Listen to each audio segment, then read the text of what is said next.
Hey guys, welcome to my 5th vlog, and I got a lot to talk about for this vlog, so I just want to get right into it there because, 10-minute limit, not that much. So the first thing I want to say is thanks a lot, thanks so much. I am now past 300 subscribers. Once again, it came so fast, I can't even prepare for this stuff. I think in I think it was 7 days, I had about 100 new subscribers, and that's just awesome. I love everybody that leaves me a comment. I read every single comment. I read all the messages that you guys give me. Even if I don't answer back, it might just mean that I forgot. You kind of just remind me, but I try to answer back to every comment that I can. Now, I'm approaching 500 subscribers fast, so for the 400 subscribers, I'm just gonna wait until it's 500. And I've got something pretty nice planned for that, so I know you guys are gonna enjoy that. It should come, based upon how fast the subscribers have been going up, it should come pretty soon, within a month. So look forward to that. Now, the second thing I want to say is I want you guys to choose one of my next videos. I love doing top 10. I love doing top 5 lists. So I want you guys to post comments in this video and tell me what you think would be a really cool top 5 or top 10, top 3, whatever. I prefer top 5, but I want you to pick a really cool idea for a top 5 video for me. Where don't go for the normal stuff. Don't ask me for my top 5 games of all time, because in the future I'm going to do a top 10 for that, most likely in 2 parts. But think of a really crazy idea, something that isn't of the norm. Don't ask me for my top 5 first-person shooters, top 5 RPGs. Think outside of the box. I want some nice original ideas, and my favorite one of the group I'm going to do next. I'll do that for my next top 5. I can't guarantee it immediately, but when I do a next top 5 or top 10, I will do that one. So think outside the box. I'll pick the best one, maybe the best 2, and I'll save the other one for later on.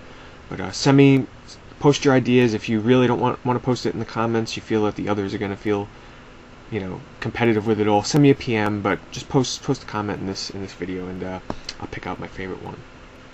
Third, I got one shout out for this video, and that is for JMartinTube, who watch one of my recent videos on my unboxing of the Sonic the Hedgehog and Rayman Raving Rabbids figures, which, by the way, thanks for everybody that views my new collectibles segments where I unbox and show off toys and everything like that.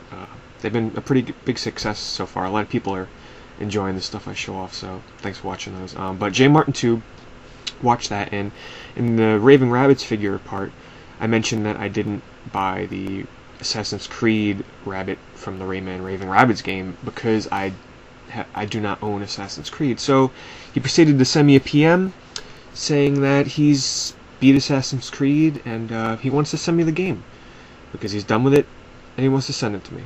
So I think that's the coolest thing, that a total stranger online that can only identify with me through videos on YouTube, that they would want to send me a game. He could have ignored it. He didn't have to send me a PM whatsoever. He could have traded that game in the GameStop. He could have threw it in the trash. He could have gave it to a friend. He could have held on to it. But the fact that he decides that he wants to give this game to me is the coolest thing ever. It totally deserves a shout out, and I promise I'll pay you back in the future. Because that's just awesome, sending a game out to somebody on the internet is, for the sake of just sending it, is not a claim that a lot of people can claim. So thanks a lot for that, JMartinTube. I really do appreciate it, and I will be sure to, mention it in one of my videos, give impressions on it, maybe even a review if I can finish it in time. Fourth, I just got an email from a group of people called Games and Me. This is a group of 5 individuals who review games. They do podcasts. They do a podcast on on reviews. They do a podcast on, just talking about gaming news. And they do a third one, which they're working on now, for talk about, video game design and the video game industry as a whole. They sent me an email because I commented on one of their videos. They checked out my videos, and they want to invite me on their new podcast that they're producing. It's called The Soapbox, the one where they talk about game design and industry and sort of just like in a laid-back way, not like, game journalists, like kind of just impressions. But they sent me an email, and they'd like me to guest appear on one of their episodes. Now, I am quite busy now. They record on Thursdays. I usually work on Thursdays. So I'm probably not going to be on their show for maybe Maybe not until January, I'm not sure. I'm just pretty busy now, and I still have to install Skype and get a proper headset, USB headset, so they won't get any kind of feedback through my speakers or the microphone that I use here. But I'll be sure to let you guys know when I do finish recording that with them, and I'll let you guys know so you can check it out. They're really nice people, you know, check out their videos. I'll have the link to their YouTube channel as well as their website address in the information box for this video. But check them out, you know, they got some really informative reviews and opinions, and I enjoy opinions when it's not just one or two people. I do like conversations where there's, you know, a couple of people in a group where they can, you know, kind of counteract each other with their opinions. That's a lot more fun to watch, in my opinion, or listen to, than one person. But I still love listening to individual opinions, don't get me wrong. Fifth, I recently posted a PlayStation 3 collection video, and it got a pretty overwhelming response, a lot of comments, a lot of reviews, a lot of PMs on this too. You guys don't know how many PMs I get. I get a lot of PMs just on, you know, what system should I buy, comments just, you know, saying how they enjoy my videos, all these different kind of tech comments and questions. But ever since I posted my PS3 collection, the biggest concern of everybody is that I don't have Metal Gear Solid 4.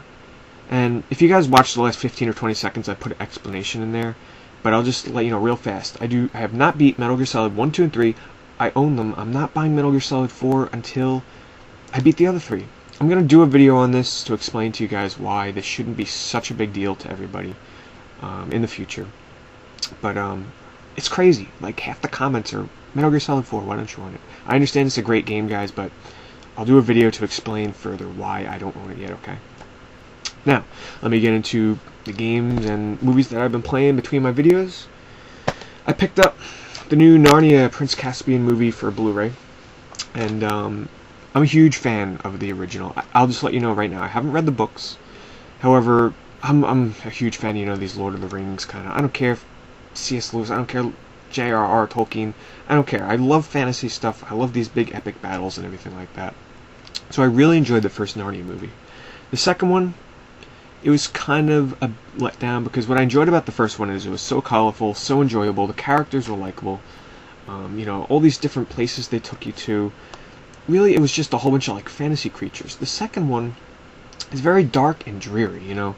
The color palette of the movie, except for a few occasions, is very dark.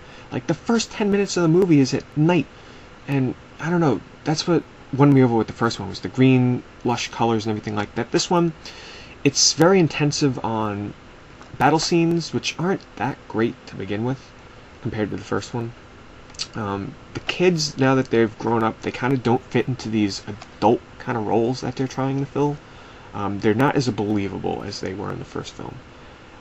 The characters aren't as likable.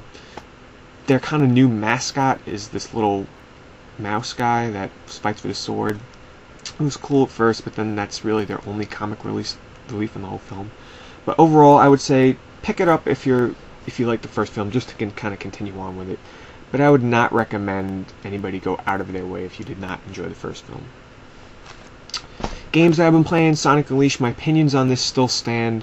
They might have even went down a little bit, because I've gotten to the point now where to unlock new stages I have to go back into levels and unlock or find the coins to open up these levels. And it's gotten to the point now where I have to go through Sonic Daytime levels and actually play at a slow pace to find these hidden coins so that I can unlock more levels to advance the story. In my opinion, you should not have to slow down and go at a snail's pace to find coins during daytime Sonic levels. It does not make sense. But yeah, my opinion on this is still kind of mixed. Chrono Trigger, I'm about 6 or 7 hours in now, totally still enjoying it. Definitely worth it for anybody that owns a DS and loves RPGs. Still stand by this, definitely pick it up, I'm telling you, you won't regret it. Super Mario Galaxy, you won't believe, but I actually never beat this. I was a couple of stars away from fighting Bowser. I went back to it recently, and I was on the last star that I needed. I was on the boss, I was fighting the boss, and my batteries died. End of story, I shut the game off. When I get new batteries, I'll go back to it. I also picked up one other game. You guys probably know what it is, but since I'm running out of time, I was going to talk about it. I'll just mention the game. Persona 4, it's awesome. I can't wait to do an impression video on this game. Make sure you guys check it out. Thanks for watching, guys.